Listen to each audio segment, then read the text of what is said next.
Welcome back to the Brothers War EDH. My name is Ryan. This is Chris. We're back at it again. EDH gameplay video. Thank you for watching. We also got the Discord and the Patreon. Links will be in the description below if you want to take a look at those.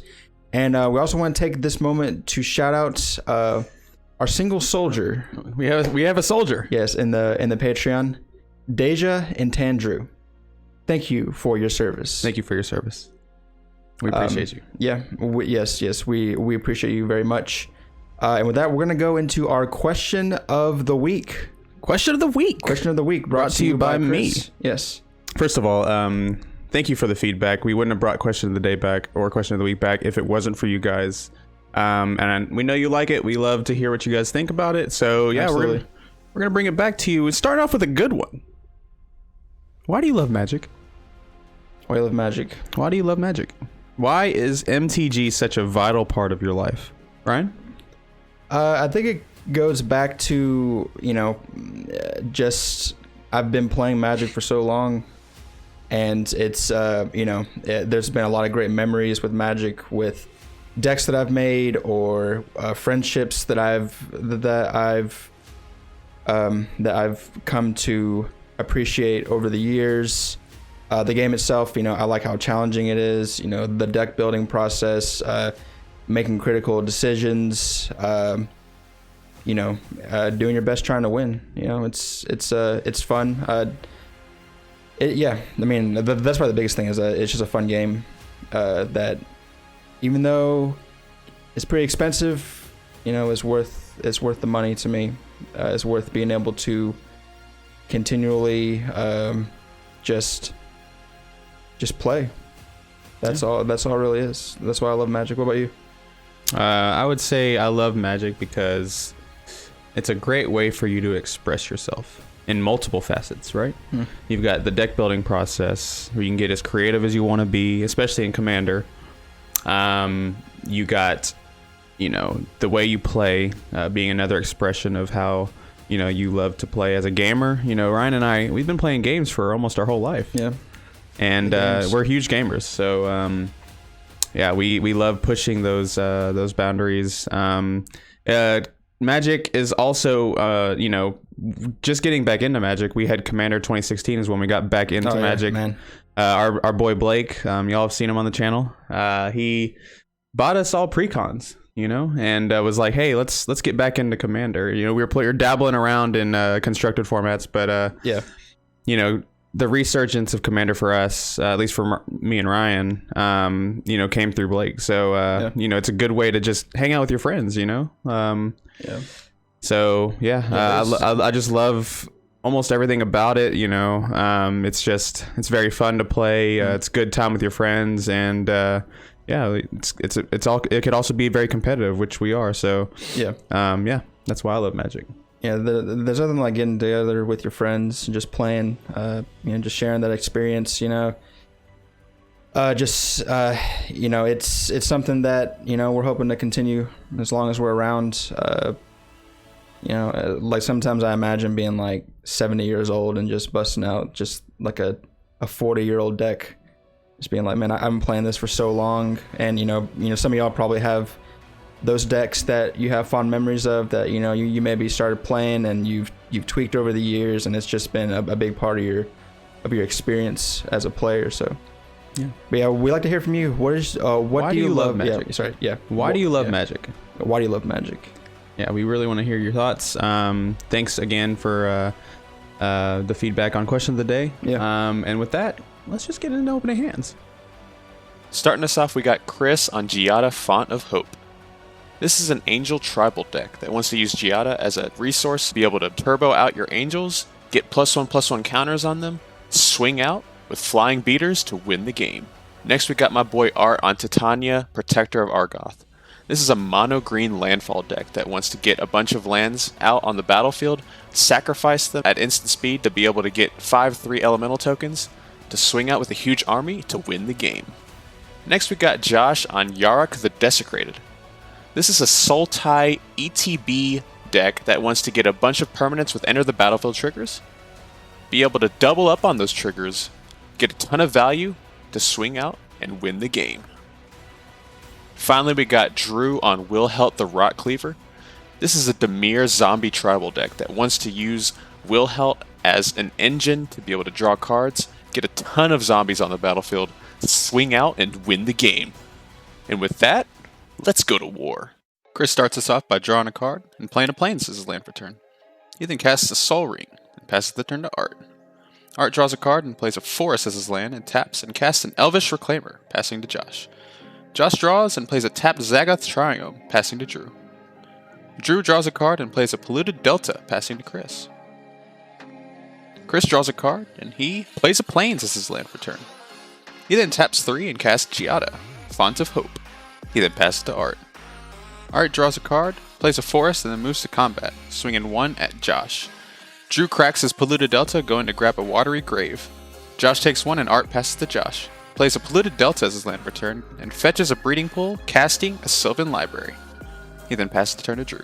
Drew draws a card, and he plays a Sunken Ruins as his land for turn, and taps 2 to cast a Thought Vessel, passing to Chris. Chris draws and plays a War Room as his land for turn, and casts a Herald of the Host.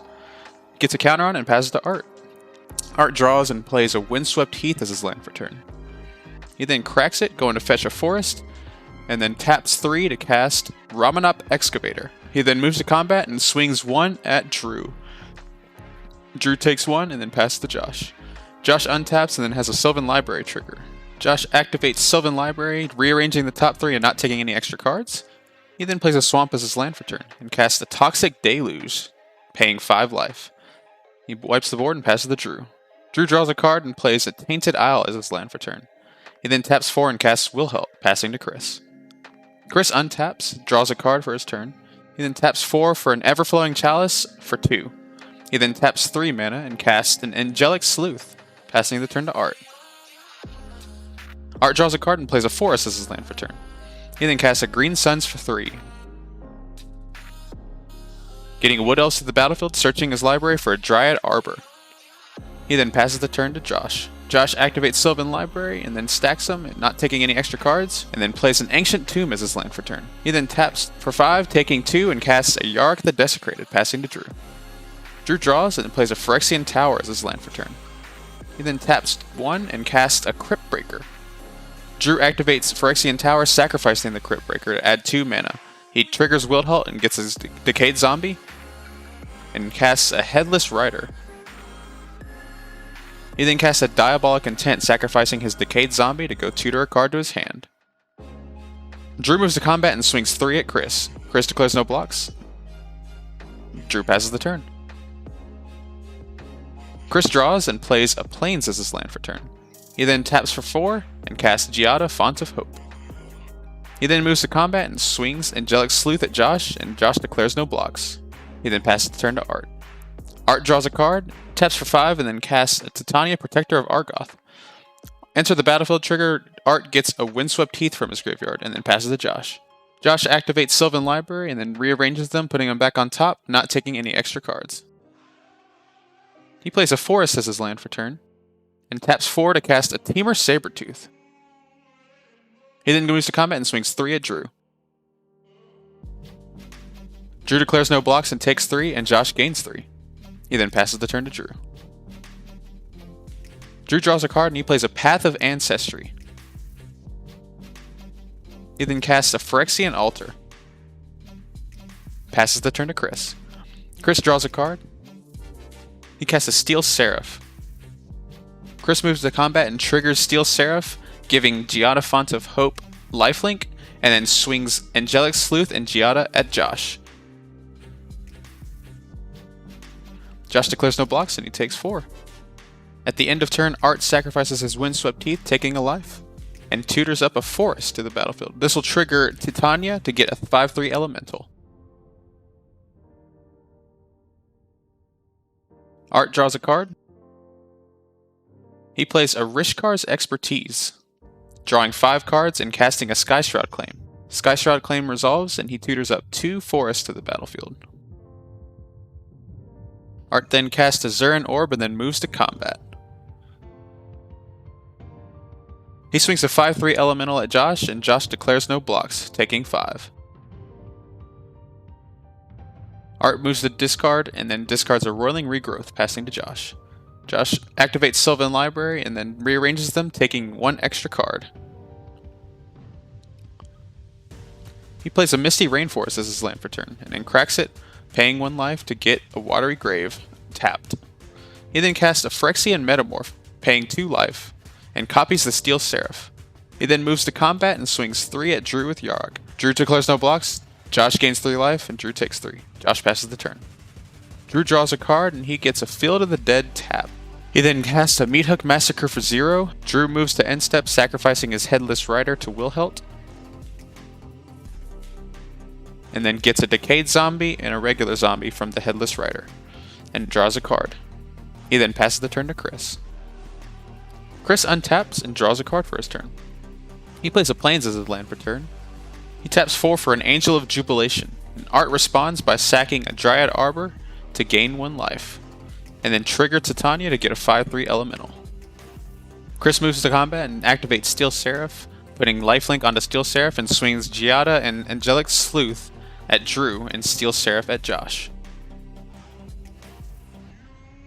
Josh blocks with the Phyrexian Metamorph, and before damage, activates Temur Sabertooth, returning it to his hand. Damage resolves, and Chris passes the turn to Art. Art draws a card and casts an Elemental Bond. He then casts a Tilling Treefolk, getting a Windswept Heath and a Dryad Arbor from his graveyard to his hand. He plays a Windswept Heath as his land for turn, and goes to combat, swinging 2 5/3 elementals at Drew. Drew declares no blocks and takes 10. He then passes the turn to Josh. Josh untaps and activates Sylvan Library, drawing 3, rearranging them, and not taking an extra card. He draws 1 card. He plays a Strip Mine at his land for turn, and then casts an Uro. Uro triggers twice, and Josh gains 6 life and draws 2 cards. He then casts a Phyrexian Metamorph, entering as a Steel Seraph. He then passes the turn to Drew. Drew draws a card for his turn, and then plays an Unholy Grotto for his land. This triggers Field of the Dead, and he'll get a 2/2 zombie. Drew casts the Zombie Master, triggering his Path of Ancestry to scry 1.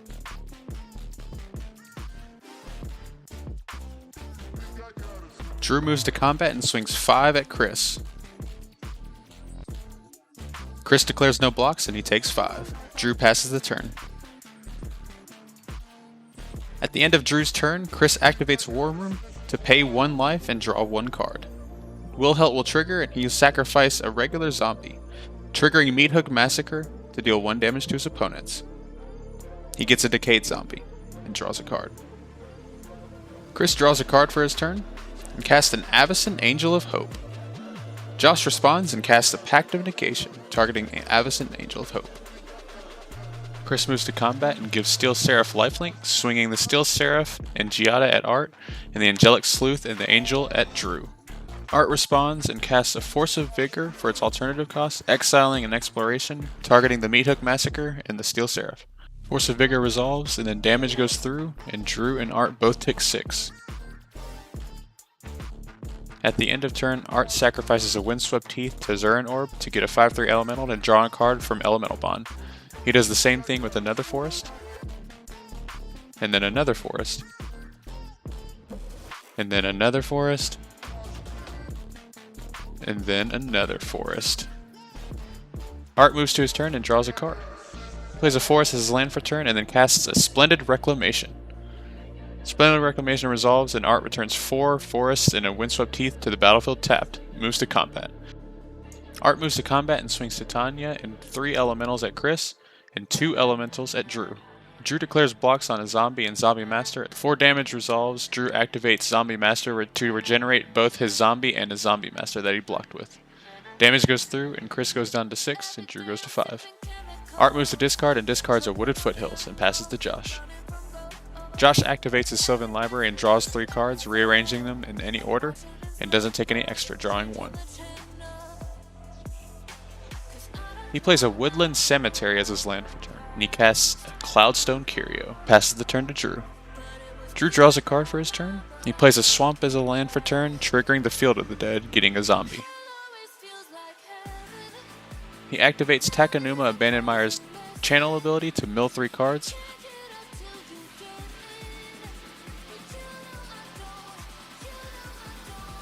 and then returning a Crypt Breaker from his graveyard to his hand. He then pays 1, casting the Crypt Breaker and activates it, losing 1 life and drawing a card. He then moves to combat, swinging the Zombie Master, the Zombie, and Wilhelt at Art. Art declares no blocks and takes all the damage. At the end of turn, Drew sacrifices his Decayed Zombie to draw a card with Wilhelt. He then passes the turn to Chris. Chris draws a card. Chris activates his Clue token to sacrifice it to draw a card. He plays a Plains as his land for turn. He casts the Speaker of the Heavens. He moves to combat and swings Giada at Art. Art declares no blocks and takes 3. Second main phase, Chris casts a Linvala, Keeper of Silence. Enters with counters, and then he passes the turn to Art. At the end of turn, Art sacrifices his forest to gain 2 life and then get an elemental token, drawing a card off the elemental bond. Art draws a card and then he moves to combat. Art swings 6 elementals at Josh and everything else at Drew. Josh blocks everything he can, and then before damage, Josh taps 2 mana to cast a Heroic Intervention. Damage resolves and Josh still hanging in by a thread. Second main, Art casts a Sylvan Safekeeper. He then casts the 3 visits, searching his library for a forest and putting it on the battlefield. He then passes the turn to Josh. Josh activates Sylvan Library, looking at the top 3, rearranging them, putting them back, and then only drawing 1 card. He casts a Grave Titan, getting 4 black zombies, and then moves to combat, swinging Yarok at Art. Art declares no blocks, and he takes 3. Josh gains 3. He then passes the turn to Chris. At the end of turn, Chris activates Myriad Landscape, getting 2 planes to the battlefield tapped. Chris untaps and then draws a card for his turn. He plays a Plains as his land for turn, and casts the Book of Exalted Deeds. He then moves to combat and swings Speaker of the Heavens and Giada at Art. Art responds and sacrifices a forest, getting a 5/3 elemental, drawing a card, and then blocks Speaker of the Heavens. Speaker of the Heavens dies, and then Art loses 2 life and Chris gains 2. He then activates Book of Exalted Deeds, putting a counter onto the Angelic Sleuth. He passes the turn to Art. Art draws a card. He casts an Azusa, Lost But Seeking. He then plays a Mosswort Bridge, activating its hideaway cost, and then plays a Dryad Arbor as his land for turn, and a Gaia's Cradle as his 3rd land for turn. He then casts a Kamal, Heart of Kroza. He then casts an Eternal Witness. ETB trigger, he'll get back his Rishkar's Expertise. He then recasts his Rishkar's Expertise, drawing 5 cards, and then casting a Regrowth, getting back his Rishkar's Expertise, of course. He then moves to combat and then swings 48 at Josh. Josh has to die this time, right? And so he does. He then passes the turn to Chris. At the end of turn, Chris activates his War Room to pay 1 life and then draw a card. He then casts a Path to Exile, targeting the Kamal. He then moves to his turn. Chris untaps and draws a card for his turn. He then pays 2 to foretell a card into exile, and moves to combat, swinging everything at Art. Art declares no blocks and takes it all. He then passes the turn to Art. Art draws a card and he recasts his commander, Titania, Protector of Argoth. He then plays a Misty Rainforest as his land for turn. You guessed it, casts a Rishkar's Expertise for 5. He draws 5 cards and forgets to cast the spell for free. He then moves to combat and swings everything at Chris. Chris takes it all and then goes into negative life, and then in Art's second main phase, he casts an Oblivion Stone. Chris sees the fate, and then Art sacrifices the Oblivion Stone, destroying each non-land permanent, getting rid of Chris's Angelic Sleuth with the Book of Exalted Deeds from preventing him from losing. Art takes the game. Art coming in clutch. This is the 5th time we've brought someone new on and they've won the first time they played? Congratulations, Art. That was a slugfest. So basically, I was hoping that he wasn't going to be able to kill my creature with the counter on it, with the from the Book of the Exalted Deeds. Oh yeah, Because I was at a negative life and just trying to hang on. You know. But yeah, congratulations to Art for the win. what do you think the pivotal point is? That what that is? The pivotal point of the game was Art's 17,000 Rishkar's expertise that he cast. I mean, he cast the first one and cast a regrowth, getting it back, and then cast it again. And I mean, when you have that many cards, you're probably gonna win the game. I say this all the time. The person who sees the most of their deck throughout the game is probably gonna win the game. Oh yeah, it's a high correlation. So. Art, being able to see, draw into the Oblivion Stone and kill the creature was solid. Oblivion Stone, man. Yeah. So, congratulations to Art on the victory. Mm-hmm. Do you have anything to say?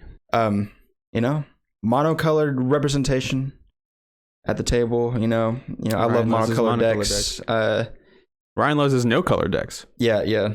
No color, 1 to 2 or 0 to 1. That's where I like to be in. But just seeing those monocolored decks being able to take games. Yeah, I'm always gonna be excited about that. And Art was a really good deck builder. Yeah. He has like 30-something decks, and he's a student and he's a fan of the game. So once again, congrats to him. Yeah, that's all I got. Yeah, if you happen to like this content, make sure you like the video. You subscribe to the channel. Mm-hmm. You comment on the video. Yeah. You share to your friends. And then join the Discord if you want to. Yeah. If you want to enlist into the Brothers War, Patreon. Join Deja and Tandrew, the soul soldier. The soul soldier right there. The lone soldier. Yeah. Yeah. We're working on more Patreon perks. Right now we just got the shout out and just support tier. We're going to look to more tiers, like, being able to, be in a video with us, gameplay video, or maybe we can upgrade some decks. So yeah, we're looking forward to some of that stuff. So other than that, we hope you enjoyed, and we'll see y'all next time.